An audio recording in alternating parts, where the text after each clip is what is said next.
On the quiet edge of Bellwether Lane, the bottle washhouse was beginning its patient evening work. On the quiet edge of Bellwether Lane, the bottle washhouse was beginning its patient evening work. The building stood behind a low brick wall where moss had filled the mortar lines with soft green threads. It was not a grand building, nor had anyone ever mistaken it for one. Its roof was corrugated, its windows were square, and its single chimney was so modest that on still evenings the steam seemed almost embarrassed to be seen leaving it. Yet the washhouse had a pleasant steadiness. Bottles arrived dusty and departed shining, and between those two conditions lay several hours of warm water, wooden crates, handwritten numbers, and the sort of careful looking that asks very little of the world. At 4:30, Mara unlocked the blue side door. The key turned with a low, familiar scrape, followed by the gentle complaint of the lower hinge. She waited for the door to settle, as she always did, because it had a habit of swinging back an inch before deciding where it wished to remain. Inside, the air held the cool mineral smell of brick, a trace of yesterday's soap, and the faint sweetness of cordial that had once occupied some of the bottles. The evening light entered through the high windows in pale oblongs. In each oblong, a few particles of dust moved without urgency. Mara hung her coat on the third hook, though all 6 hooks were empty, and placed her lunch tin beneath it. The first task was to wake the wash tank. This was done by turning a broad brass wheel exactly twice, then opening the water valve until the pipe began to murmur. The murmur grew into a contented rushing sound beneath the iron lid. Mara rested one hand on the tank, feeling the small vibration travel through the metal. Beside the valve was a round gauge with numbers that had faded from years of steam. The needle rose slowly past the first mark, paused as if considering the matter, and continued. Nothing in the washhouse happened suddenly. Even hot water announced itself by degrees, warming the iron from chilly grey to a temperature that could be felt through the palm but never needed to be hurried. While the tank filled, Mara crossed to the crate room. 32 wooden crates waited in 4 rows, each holding 12 bottles. The crates had once been painted brown, though their corners now showed the pale wood beneath. Some bore the names of orchards that no longer sent cordial to the town. Others had only a stamped number, softened by rain and handling. Mara liked the crates with old names, especially Meadow End Pear, because the letters were narrow and slightly crooked. She did not know whether Meadow End had possessed many pear trees. It might have possessed only 3. The crate did not say, and Mara felt no need to improve upon its silence. She drew the first crate toward the inspection table. The bottles were green, amber, and clear. Each color had its own rack, though the wash itself made no distinction. Green bottles occupied the left side, amber the middle, and clear glass the right, where the fading daylight could pass through them and leave watery shapes on the wall. Mara lifted each bottle by its neck and looked inside. Most contained only a spoonful of rainwater or the dry curl of an old paper label. One held a clean beech leaf, folded lengthwise as neatly as a letter. Mara removed it with long wooden tongs and set it on the sill. The leaf had traveled far enough inside glass. It could spend the rest of the evening beside the window. At the inspection table lay a shallow tray divided in 2 small compartments. One compartment held cork rings, another rubber washers, and a third the chipped porcelain stoppers that would not be used again but had not yet been taken to the pottery shed. The pottery shed was only across the yard, yet rejected stoppers tended to remain in their compartment for several weeks. This was not neglect. It was simply the natural pace of small objects waiting to become part of another small task. Mara added 2 cracked washers and 1 stopper with a blue line through its middle. Then she wrote 3 tiny marks in the rejects column of the evening sheet. Her pencil made a comforting dry sound on the paper. By 5 o'clock, the tank gauge had reached its usual place. Mara raised the iron lid, and warm vapor unfolded into the room. It smelled of water, mild soap flakes, and heated metal. She poured 1 measured scoop of soap into the mesh basket. The flakes rested briefly on the surface, white as shaved candle wax, before softening around the edges and disappearing. With a wooden paddle, she stirred the tank in 3 broad circles. The water turned faintly cloudy. Small ripples touched the sides and returned toward the middle, where they met and flattened. The paddle had a smooth handle worn by many hands, although for the past 11 years most of those hands had belonged to Mara. She loaded the first rack with green bottles. The rack was made of dark metal rods, each rod fitting into the open neck of a bottle so that the glass would remain upside down. Loading it produced a sequence of quiet notes, a soft clink, a hollow tap, another clink, then the subdued knock of glass against rubber. Mara never tried to make a tune from these sounds. Tunes demanded repetition in a particular order, while bottles preferred the mild freedom of being slightly uneven. One thick bottle gave a lower note than the others. A narrow one answered more brightly. When all 24 places were filled, the rack looked like a small, orderly orchard of green glass growing downward. The lifting chain moved the rack into the tank with great composure. Its links passed over the wheel one by one, clicking at intervals that could almost be counted. Mara did count them sometimes, but only as far as 8 or 9 before allowing the numbers to wander away. The bottles entered the warm water without splash or ceremony. For 12 minutes they would soak while the old labels loosened. A clock above the desk measured these minutes with a red hand. The clock had no second hand, which was considered an advantage. Seconds would have been unnecessarily precise in a room where paper glue took its own time and where the main events of an evening could be summarized as wet, warmer, clean, and dry. During the first soak, Mara prepared the label table. She filled a white enamel basin with warm water and laid out 3 brushes. The broad brush was for large labels, the narrow brush for bottle shoulders, and the oldest brush, whose bristles leaned permanently to one side, was kept for corners. Beside them she placed a stack of grey blotting paper. Labels that came away whole were dried and sent back to the cordial room for counting. Labels that came away in pieces went into a wire basket and later became pulp for the gardener's seed pots. In this way, even a label that had ceased to identify elderflower syrup might eventually support a marigold. The Washhouse found this entirely satisfactory. The red hand reached the mark. Mara lifted the rack from the tank and let it drain. Water ran from the bottles in straight silver threads, then in drops, then in patient single beads.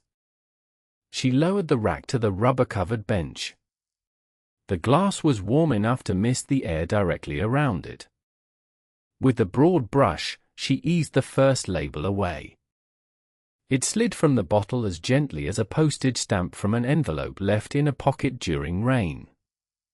Beneath it, the green glass appeared darker and smoother. Mara placed the label face down on the blotting paper.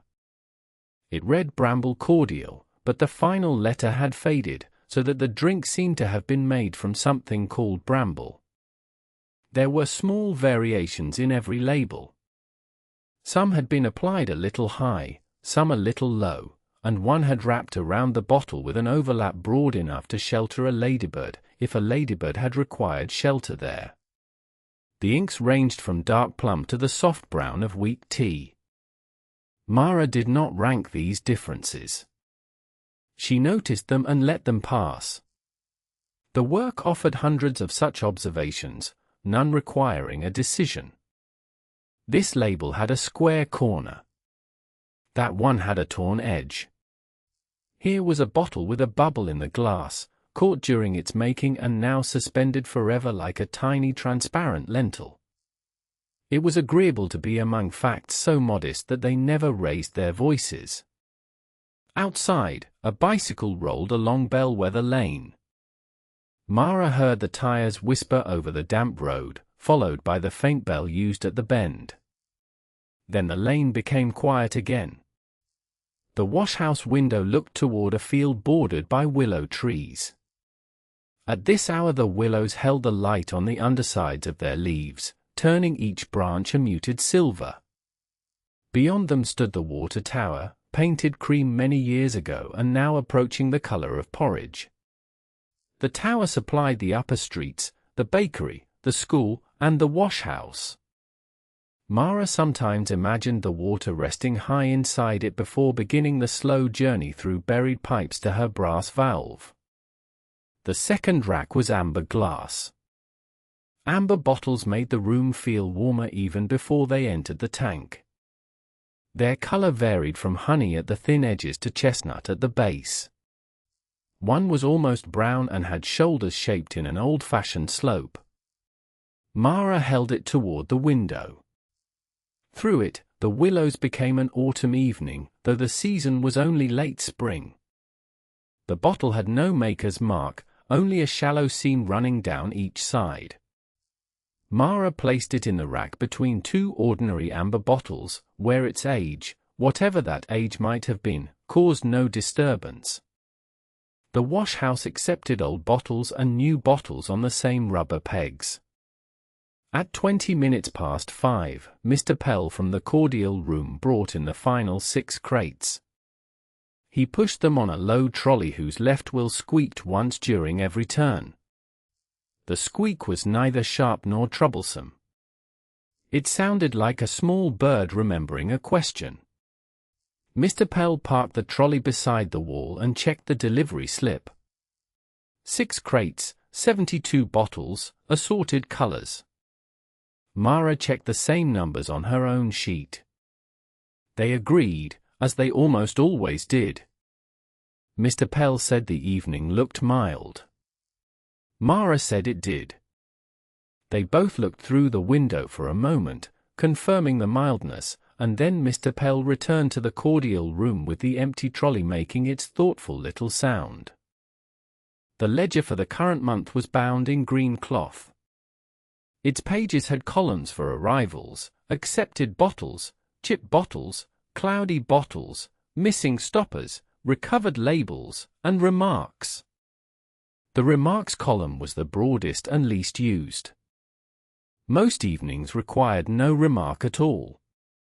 Once, in the first week of the month, Mara had written feather in clear bottle, removed. The feather was white and no larger than her thumb. After removal it had rested on the sill until a breeze carried it into the yard. This was perhaps the nearest the ledger came to adventure. Tonight Mara wrote leaf in green bottle, removed, and then considered the symmetry of the 2 entries with quiet satisfaction. The amber rack rose from the tank. Its labels had been more cooperative than the green labels. 3 floated loose in the water, drifting beside the rods. Mara gathered them with the corner brush and laid them flat. One label bore a picture of 2 cherries, each cherry no larger than a pea. The artist had given them identical stems and leaves, a degree of order not often found in actual cherries. Mara smoothed the label with 2 fingers. The paper was soft and warm. Its red ink had survived many journeys, cordial room to shop, shop to pantry, pantry to crate, and crate to washhouse. Soon it might repeat the route, provided the paper counter judged it sufficiently tidy. The bottles then moved to the rinse arch, a simple frame fitted with upward-pointing nozzles. Mara lowered 12 bottles over the first row and opened the rinse valve. Clear water rose inside each bottle, struck the base, and fell in a thin sheet along the walls. From the outside, the bottles appeared to contain narrow, upside-down fountains. The sound was steady and close, like rain heard beneath a porch roof. Mara watched until the water ran entirely clear. She closed the valve, waited for the last drips, and moved the bottles to the drying rack. Their wet surfaces caught the lamplight in long yellow lines. By 6 o'clock, the daylight had begun to withdraw from the corners. Mara switched on the 2 shaded lamps above the benches. They did not brighten the whole room. Instead, each formed a calm pool of light with softer spaces between. The brick walls took on a reddish-brown depth, and the steam became more visible as it crossed the lamps. Shadows of bottlenecks lay along the bench like short sundial marks. The washhouse was at its best in this half-light. Every useful thing could be seen, while nothing beyond use demanded attention. The valves shone where hands had polished them. The wet floor reflected a dim oval under each lamp. Mara ate her supper at the desk while the clear bottles soaked. She had bread with soft cheese, a sliced cucumber, and a pear. The pear was firm and made a quiet crunch. She folded the paper around the bread after each bite, though there was no need to protect it from anyone. On the desk stood a blue mug filled with warm barley tea. Steam clouded the lower edge of the window beside her. Through the clear patch above it, the field had become grey-green and the water tower almost white. Somewhere beyond the willows, a dog barked twice with long pauses. Mara listened for a third bark, but none came, and this seemed an entirely reasonable number. Clear bottles revealed more than coloured ones. A person could see every water bead, every faint scuff, and every small imperfection left from the glassworks. Mara turned each bottle beneath the lamp. A harmless waviness made the brick wall behind it bend and straighten. Tiny bubbles enlarged the pencil on the desk. The oldest bottles had thick bases that magnified the grain of the wooden bench into golden ridges. One bottle contained a pale ring that would need a second soak. Mara marked it with a loop of red string and set it beside the tank. A second soak was not a failure. It was simply the same useful process given a little more room. A bottle rim was inspected by touch as well as sight. Mara ran a folded cloth around the lip, turning the bottle slowly. A rough edge would catch the fibers. Smooth rims allowed the cloth to pass without resistance. The action was small and repetitive: turn, draw, pause, then place. It produced a kind of order in the hands. Mara's left hand supported the base, her right guided the cloth, and her eyes followed the circle. Most rims were sound. One had a chip no wider than a grain of rice. She set it in the cullet crate, where unusable glass waited to be carried away and remade. Even there, the broken bottle joined an orderly collection of green pieces. In earlier years, according to the first ledger, the washhouse had used a long brush turned by a foot pedal. The ledger did not describe the machine, but the oldest shelf still held one of its gears. It was iron, with 14 blunt teeth and a hole at the center. Mara sometimes wiped it with an oily cloth. Not because it would work again, but because rust left orange dust on the ledgers below. The gear had once spun brushes inside bottles, now it served as a paperweight during breezy afternoons. This was a modest retirement. Few objects could expect a brass plaque, and the gear seemed comfortable with paper. At 6:15, the return pipe began its low humming. This meant the tank water had reached the filter chamber beneath the floor. Mara checked the mesh basket. Bits of softened paper gathered there in colors too diluted to identify, a little mauve, a little yellow, narrow threads of green. She lifted the basket and tipped the pulp into a draining tray. Warm water fell through the holes. Tomorrow the pulp would be pressed into small cups for seedlings. The process was neither perfect nor grand, but it suited the Washhouse. Paper arrived carrying names and left without them, ready to hold a pinch of soil and perhaps one bean. The drying room occupied the back third of the building. It was warmer, quieter, and lined with slatted wooden racks. Here the bottles rested upside down while air moved through vents near the floor. The fan turned slowly behind a wire guard.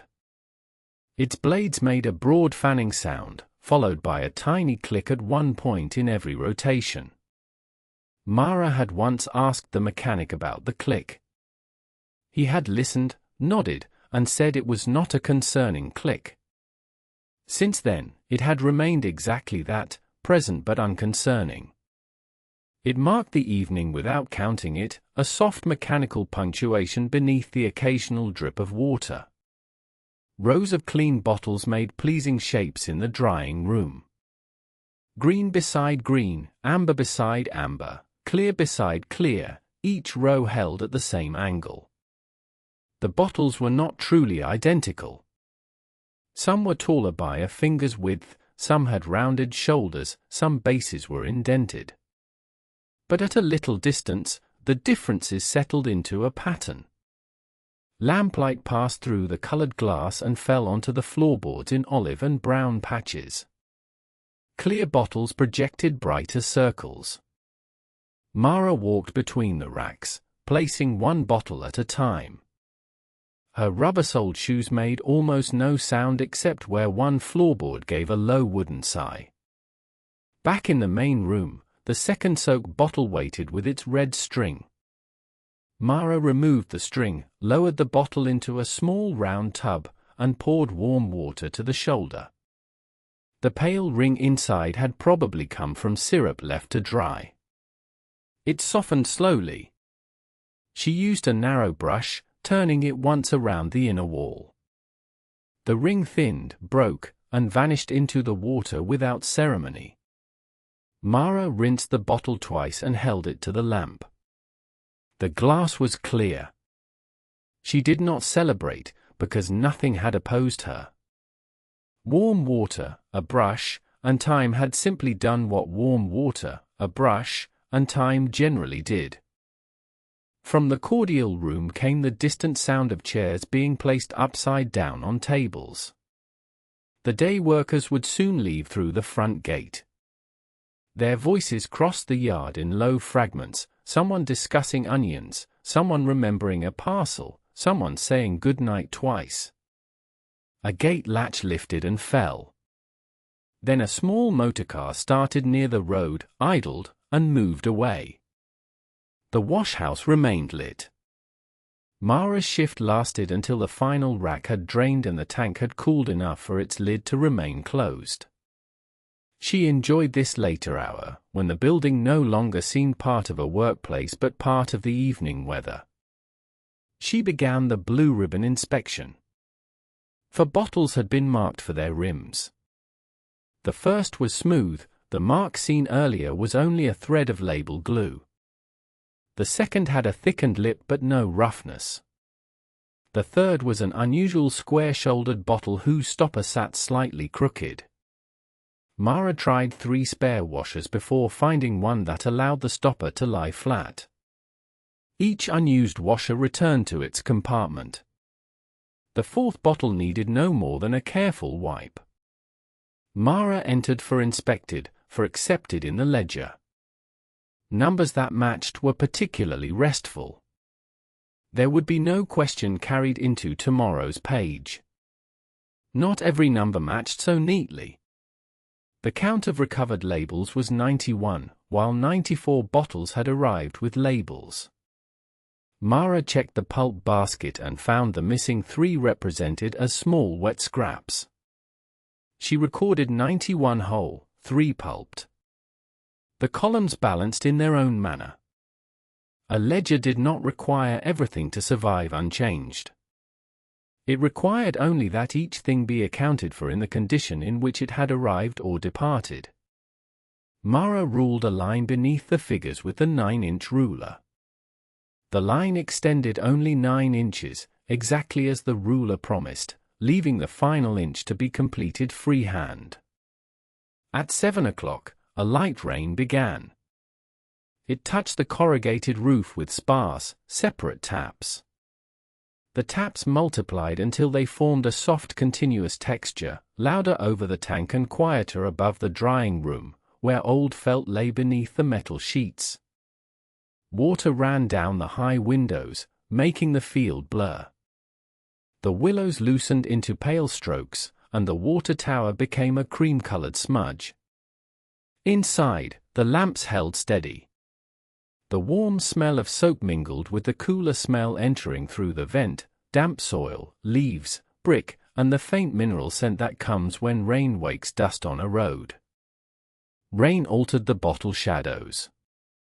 Drops on the windows moved the outside light, and the clear glass cast wavering lines over the wall. Mara paused with a cloth in hand. It was possible to watch these lines for several minutes without learning anything from them. They lengthened, shortened, divided around a bubble in the glass, and joined again near a mortar seam. The washhouse offered many such harmless occupations. Watching water leave a bottle. Watching steam lose itself near the rafters. Watching a pencil shaving curl from the sharpener. None was useful in the strictest sense, yet each fitted comfortably between useful tasks. The final crates were the oldest of the evening. Their slats were darkened by years of handling, and the nails had broad round heads. One crate contained bottles wrapped in pieces of newspaper, not because they needed wrapping but because someone at the shop had found the paper available.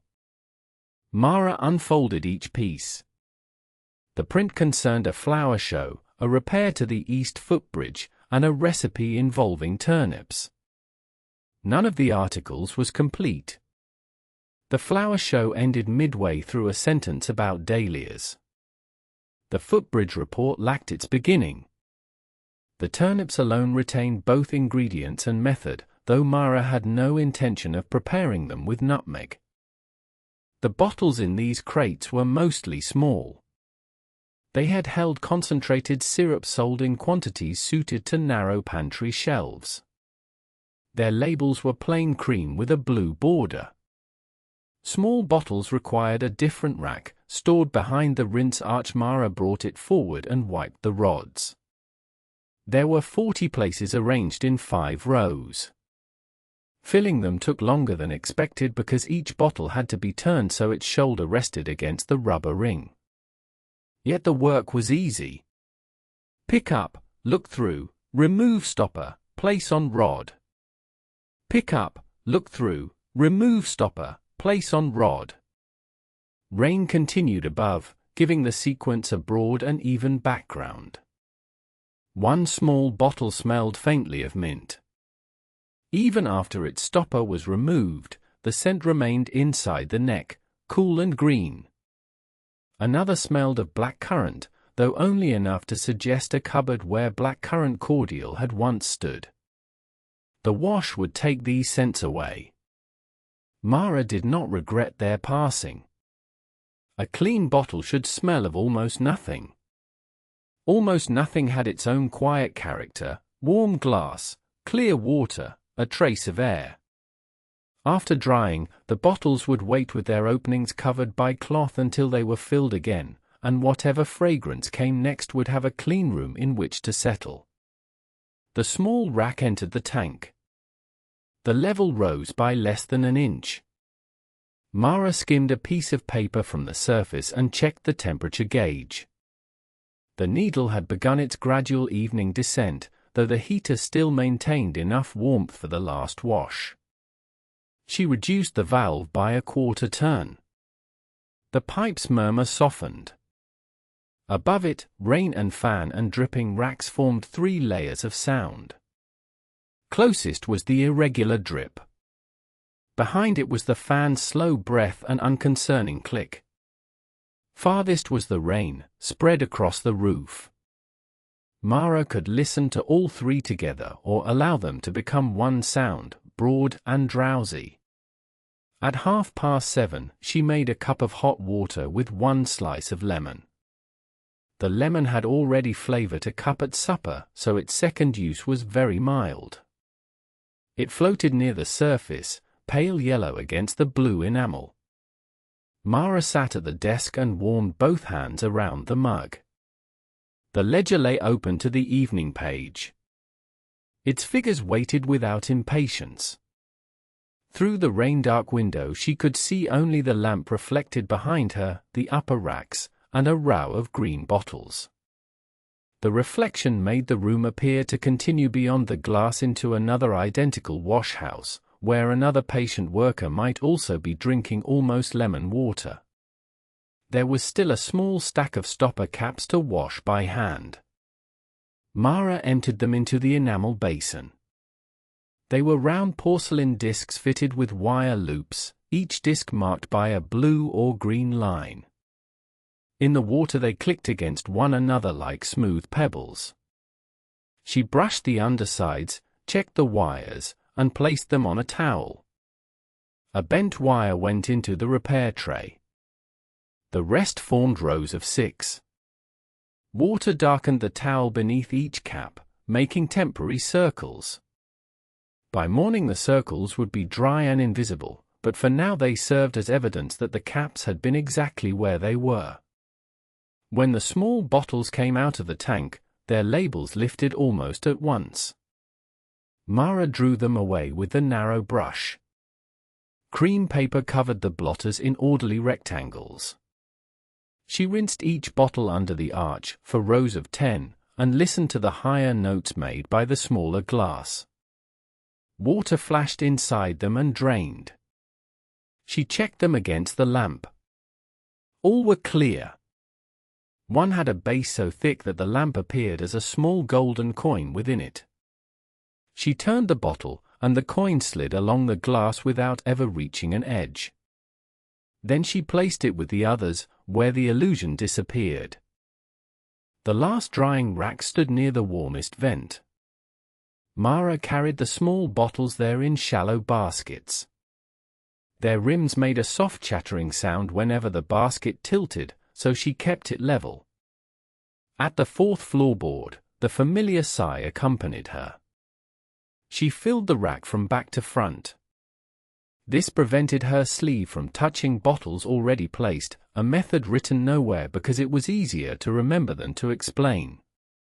When the final bottle settled onto its peg, Mara attached the 750 card. Behind it, earlier racks had begun to dry. Only occasional beads remained on their bases, trembling in the moving air. Now the washhouse entered its closing sequence. Mara shut the heater valve and watched the gauge needle begin its unhurried fall. She skimmed the tank, emptied the filter basket, and wiped the rim with a folded cloth. The water itself would remain until morning, cooling beneath the iron lid. She lowered the lid carefully. It met the tank with a padded, hollow sound. The brass wheel received a light wipe, as did the valve handle and the edge of the rinse arch. None was dirty, exactly. Closing work was less about removing dirt than about returning surfaces to a state in which morning could begin without first attending to evening. She swept the main floor with a wide broom. Damp paper fibers and 2 short pieces of string gathered near the drain. The broom's bristles whispered over brick, rough at the mortar and smooth over the worn centers. Mara worked from the crate room toward the door. There was no need to move the heavy tables.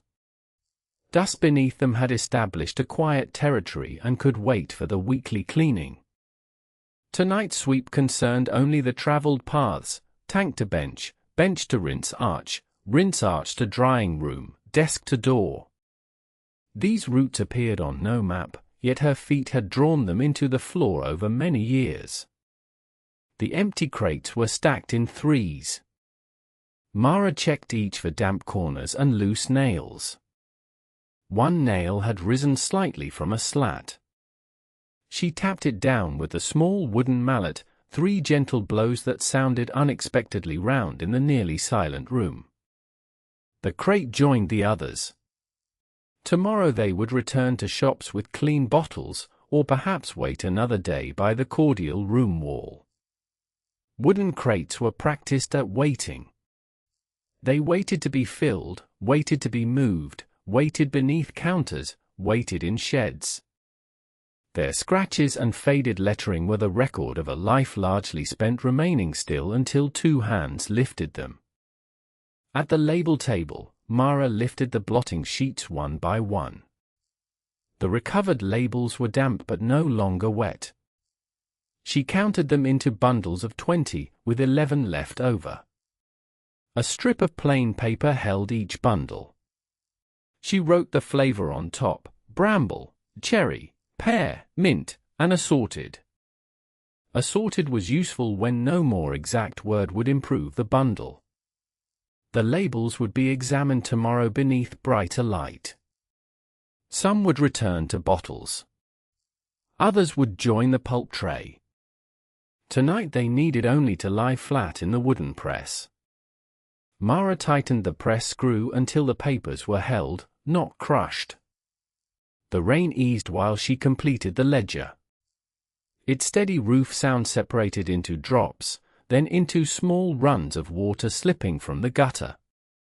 Mara entered 384 bottles received, 383 accepted, 1 to cullet. 91 labels recovered whole. 6 closures to repair. 1 leaf removed. Light rain. She added the figures twice, once from top to bottom and once from bottom to top. Both totals agreed. She closed the ledger and laid the iron gear on its cover, where it would keep the pages flat if the night vent drew a draft. The gee's 14 teeth cast short shadows in the desk lamp. In the drying room, the fan continued its slow turning. Mara walked the rows for a final check. Green glass held the light like deep pond water. Amber glass held it like weak tea. Clear glass gave most of it back. She touched the timing cards and read each penciled hour. The earliest bottles were nearly dry, the latest still carried beads around their bases. By morning all would be cool. Someone from the cordial room would cover the racks with clean cloths and wheel them across the yard. No part of this required Mara to witness it. Her work ended with the bottles quietly becoming ready. She turned off one lamp, then the other. Only the small desk light remained, making a golden circle on the closed ledger. The rest of the washhouse settled into blue-gray shadow. The tank clicked softly as its metal cooled. Water moved once in a pipe behind the wall and became still. Mara washed her hands at the basin. The soap smelled faintly of oats. Warm water carried away the evening's dust, graphite, and the delicate stickiness left by old labels. She dried her hands on a linen towel whose edge had been mended with white thread. Then she folded the towel over the rail, matching the corners without needing them to be exact. Her coat waited on the third hook. She put it on, packed the pear core and folded paper into her lunch tin, and checked that the scissors still hung from their chain. The blue, red, and brown strings rested on their nails. Brushes stood bristles upward in the jar. The beech leaf remained on the sill, now dark against the window. Mara decided to leave it there until morning. Perhaps daylight would show its veins more clearly. Perhaps a draft would carry it away. Both possibilities were simple enough. She switched off the desk lamp, and the high windows took over with the faint remaining light of the rainy sky. At the door, she paused to hear the room without its machines. The fan in the drying room was still running, but from here it was only a distant breath. A final drop fell from the rinse arch into the basin. Somewhere near the roof, the metal adjusted with a small tick. The bottles stood in their rows, beyond sight but easy to imagine, each open neck angled downward, each last bead of water moving at its own nearly invisible pace. Mara pulled the door until the latch caught. The lower hinge gave its usual gentle complaint, and the key turned back through the lock. Bellwether Lane shone under the yard lamp. Rainwater had gathered in shallow places between the stones, reflecting a soft yellow square. The air smelled cooler than before, with wet willow leaves and damp brick close at hand. Mara walked beside the low wall, carrying her lunch tin. Behind her, a thread of steam still rose from the modest chimney and faded before reaching the height of the water tower. Tomorrow other crates would arrive. Other labels would soften. The gauge needle would rise, the chain would click, and clear water would travel through the upward nozzles. For now, the bottles rested in the warm dark, giving up the smallest drops one by one, while the lane, the field, and the quiet washhouse continued into the evening rain.